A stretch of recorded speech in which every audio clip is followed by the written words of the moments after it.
bem-vindos ao meu canal, no Vale da Vitória, com o pastor Edilson.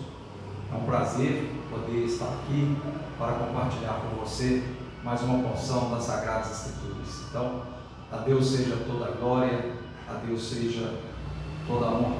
Eu quero ler para a meditação nossa neste instante, o Salmo de número 118, o verso de número 17.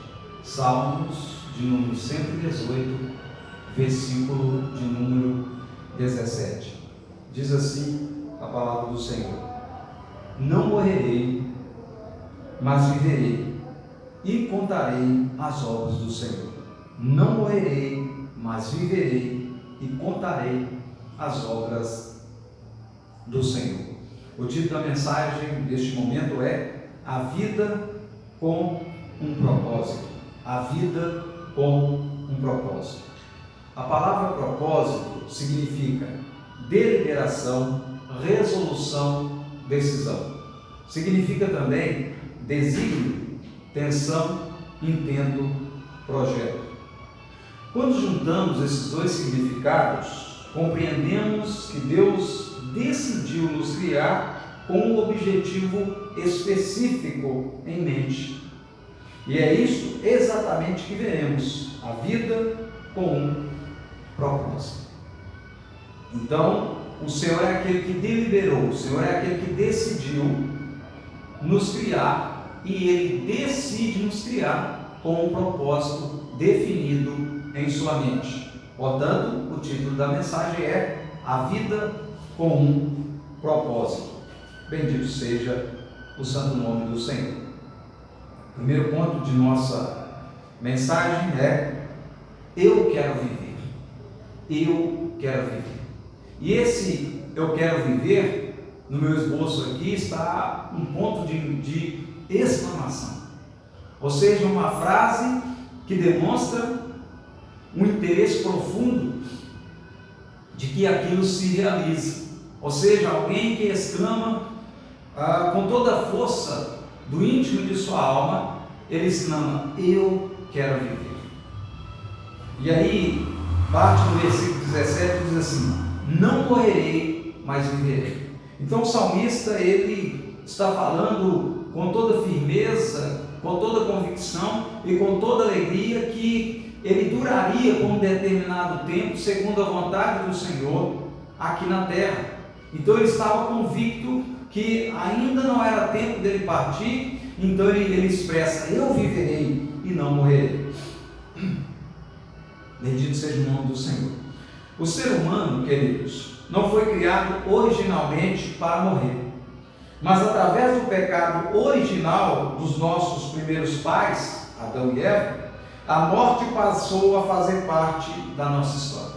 Em mensagens anteriores, em que entramos em pontos que tratavam sobre questão de vida e morte, os irmãos vão se lembrar, aqueles que me acompanham já há algum tempo, que expliquei de maneira um pouco mais exaustiva, um pouco mais detalhada sobre a questão do pecado de nossos primeiros pais, e que esse pecado ele é herdado por todos os seres humanos que nascem a partir desse primeiro casal. Então a morte, ela é certeza na vida de todos. Claro, há exceção daqueles que haverão de ser daqueles que haverão de ser arrebatados na primeira fase da segunda vinda de Jesus, no arrebatamento descrito lá em 1 Tessalonicenses, capítulo 4, a partir do verso 16, onde narra que os que estiverem mortos neste momento ressuscitarão com Cristo, receberão um corpo glorificado, e os vivos, neste momento do arrebatamento, eles não morrerão, eles serão transformados. Então, tirando os arrebatados neste período, nesse tempo, todos os demais seres humanos experimentarão a morte. Falando rapidamente, talvez você diga: pastor, mas nós temos duas pessoas que a Bíblia narra, Enoque e Elias, foram duas pessoas que não experimentaram a morte. Bom, isso é verdade. Falando algo aqui muito rapidamente, de forma muito rasamente, muito superficialmente, que a nossa proposta aqui é ir além dessa questão, embora esse ponto também, ele de alguma maneira diz respeito ao que estamos falando. A maioria dos estudiosos bíblicos entendem, não todos, não há um consenso, mas a maioria assim pensam que as duas testemunhas que o Apocalipse fala, essas duas testemunhas é Enoque e Elias, e portanto eles virão nesse período tribulacional e experimentarão a morte. Outros acham que Moisés é uma dessas testemunhas. Bom, eu não vou, como disse, entrar nesse detalhe, mas eu acredito sim que as duas testemunhas Enoque e Elias, pelo fato de eles não terem experimentado a morte, então eles experimentarão neste período. Mas colocando esses dois à parte, que é discutível esse assunto, eu afirmo para vocês que os arrebatados, os vivos que forem arrebatados, eles são a exceção, que não sofrerão a morte. Pois bem, mas Deus, através da nossa fé em seu Filho Jesus, faz com que a morte física seja apenas uma passagem para o viver eterno com Ele. Então, embora a humanidade, na sua maioria, ela tem no seu DNA vamos assim dizer, o vírus da morte, ela tem no seu DNA esse julgamento de Deus sobre o pecado do homem. O ser humano herda dos seus primeiros pais, então todo ser humano herda sobre si, nasce sobre o julgamento divino, e então esse ser humano, ele então experimentará a morte. Mas Deus, ele fez alguma coisa, de maneira que essa morte, ela se torne, na vida das pessoas que têm fé em seu Filho Jesus, veremos isso aqui com calma, ela se torna apenas uma porta de passagem para que essa pessoa saia dessa vida transitória e terrena para viver a vida eterna, para viver eternamente com Deus para todo o sempre. Pois bem, então como nós entendemos assim, como nós podemos explorar um pouco mais esse primeiro ponto? Vejam bem, a pessoa que ela professa a fé em Jesus, ela então viverá essa realidade que eu disse aqui.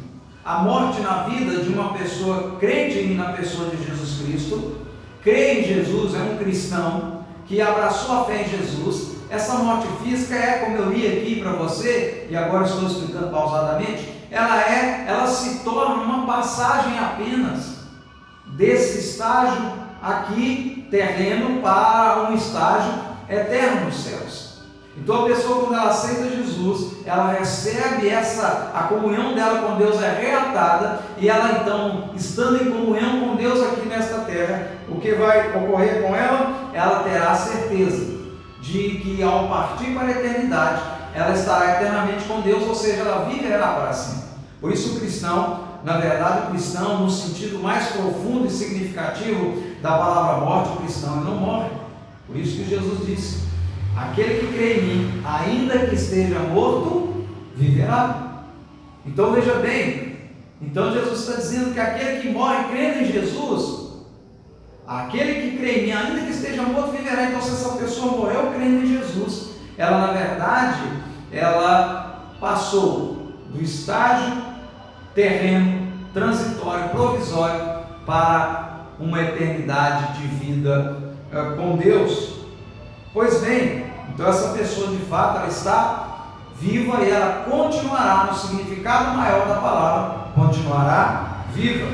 Então ela pode dizer: não morrerei, mas viverei, porque mesmo quando ela morrer, morrendo em Cristo, será apenas uma passagem, porque a morte é um inimigo vencido para todos que estão em Cristo Jesus. Pois bem, então entramos no segundo e último ponto de nossa mensagem.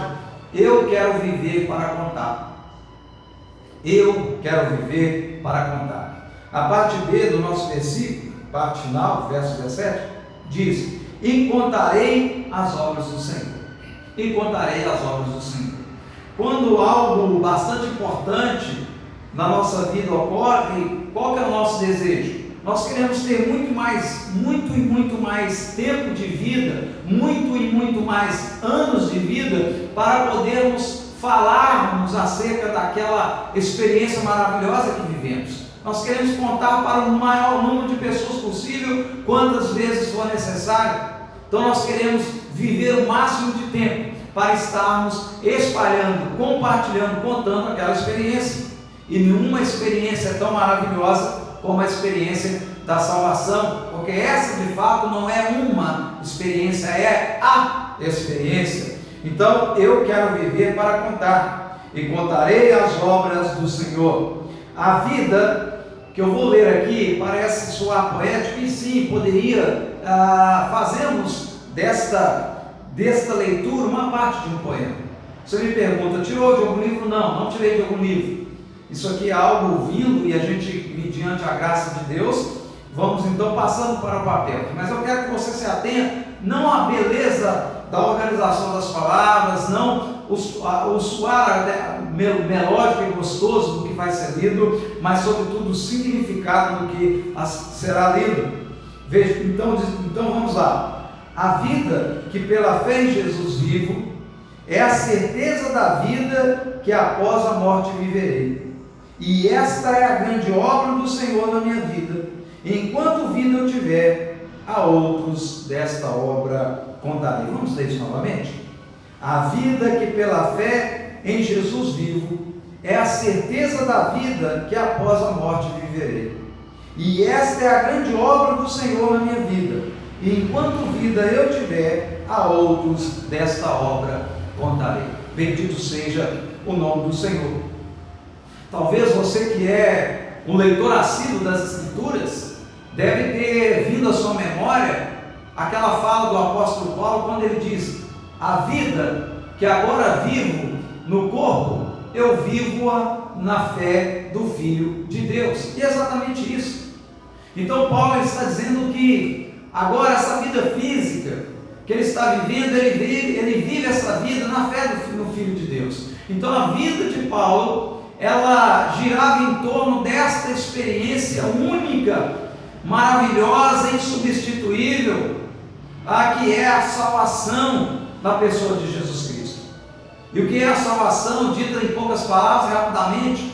A salvação é alguém que te resgata de uma situação que te levaria à destruição. Por isso a Bíblia diz, porque Deus amou o mundo de tal maneira que deu o seu Filho unigênito, para que todo aquele que nele crê não pereça, mas tenha vida eterna. Então a salvação é Deus agindo em nosso favor para que nós não venhamos perecer distante dele, caminhando distante dele aqui, e perecer eternamente num lugar que é totalmente distanciado da presença de Deus, que é chamado de inferno, como já falamos em outro lugar. Então Deus, ele intervém na nossa história e oferece através de Jesus Cristo um meio para que nós não sejamos condenados do inferno, mas sim possamos viver eternamente com ele no céu. Então a salvação é isso, é Deus dando a oportunidade de um ser humano reatar a paz com ele, se tornar amigo dele, sair da condição de inimizade, se tornar amigo de Deus, andar em comunhão com Deus aqui na terra e estar em comunhão com Deus para todo sempre nos céus. Então, por isso, de novo a repetição, para que gravemos. A vida que eu, agora vou colocar eu e você, a vida que eu e você vive pela fé, a vida que eu e você pela fé vive em Jesus, é a certeza da vida que após a morte viverei, e esta é a grande obra do Senhor na minha vida. Enquanto vida eu tiver, a outros desta obra contarei. Então, querido, eu e você, nós vivemos uma vida na fé do Filho de Deus, e uma vez que nós vivemos essa vida pela fé no Filho de Deus, nós temos a certeza, porque temos fé em Deus, porque estamos caminhando com fé em Deus nessa vida física, nós temos a certeza que quando a morte bater a minha porta e a sua, nós não vamos morrer, mas viveremos. Aquele que crê em mim, ainda que esteja morto, viverá. Então nós viveremos. E esta é a grande obra do Senhor na minha e na sua vida. Nos salvou, fez com que o último inimigo que nós enfrentaremos, sim, o enfrentarmos, porque quem sabe se faremos parte daqueles que estiverem vivos no arrebatamento, mas a morte, se nós tivermos que fazer um enfrentamento direto com ela, nós já somos mais que vencedores, ou seja, ela não conseguirá concluir o seu plano. Qual é o plano da morte? Consolidar-nos na morte, ou seja, fazer com que ao partir para a eternidade através dela, estejamos eternamente distanciados de Deus, mas em Jesus isso é vencido. Então, esta é a grande obra na minha e na sua vida. Esta é a grande obra. Por isso, enquanto eu e você, vida tivermos, nós temos que contar esta obra a outros. Anuncie a salvação de Jesus a outros. Compartilhe a pessoa de Jesus que salva, cura, liberta, sobretudo salva. Restitui, restabelece a comunhão com Deus o Pai, restabelece a paz com Deus o Pai e, consequentemente, comunhão com o Pai aqui, comunhão com o Pai na eternidade. Compartilhe isso, não fica apenas para você. Concluímos dizendo: viver não é apenas estar vivo fisicamente, mas é muito mais do que isso, é estar espiritualmente vivo através da fé em Jesus, para que possamos ter a certeza de estarmos para sempre vivos na eternidade. Assim, usamos a vida física para contarmos essa maravilhosa verdade, essa grandíssima obra a outros. Portanto, queridos, só em Jesus e apenas nele a vida tem real sentido, e só assim ela pode cumprir o seu verdadeiro propósito. Pai, em nome de Jesus, eu quero apresentar, querido Deus, essa pessoa que me assiste, ó Deus, e todos os membros de sua casa, que, ó Deus, o Senhor possa despertar aqueles que se encontram indiferentes ante o seu amor revelado na pessoa de Jesus, resistente às verdades, às boas novas do teu Evangelho. Que o Senhor possa, ó Deus, despertá-los neste momento, que eles possam, Pai querido, ó Deus, compreender a tua palavra e dar um passo de fé na tua direção através de Jesus, te reconhecendo, ó Senhor Jesus, como o único e todo suficiente Salvador. E a esse que já o fez, ó Deus, que esteja cada dia mais fortalecido, arraigado, edificado nessa fé, ó Deus, de maneira a caminhar com firmeza na tua presença, sem olhar para a esquerda nem para a direita, sem olhar para trás, antes com um olhar firme no Senhor e Salvador de sua vida, Jesus Cristo, possa, Pai, estimular, incentivar, ó Deus, a outros para caminhar com Ele na mesma direção através de Jesus. Pai, eu oro também pedindo que o Senhor possa trazer cura, libertação, restauração nesta casa, sobre estas vidas, no nome de Jesus, quebrando e desfazendo todo e qualquer intento e ação do nosso adversário e ministrando as bênçãos celestiais para louvor da sua maravilhosa graça. Bendito seja o nome do Senhor.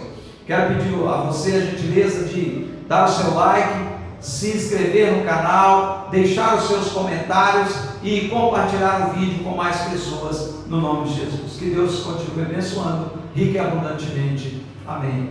Graças a Deus.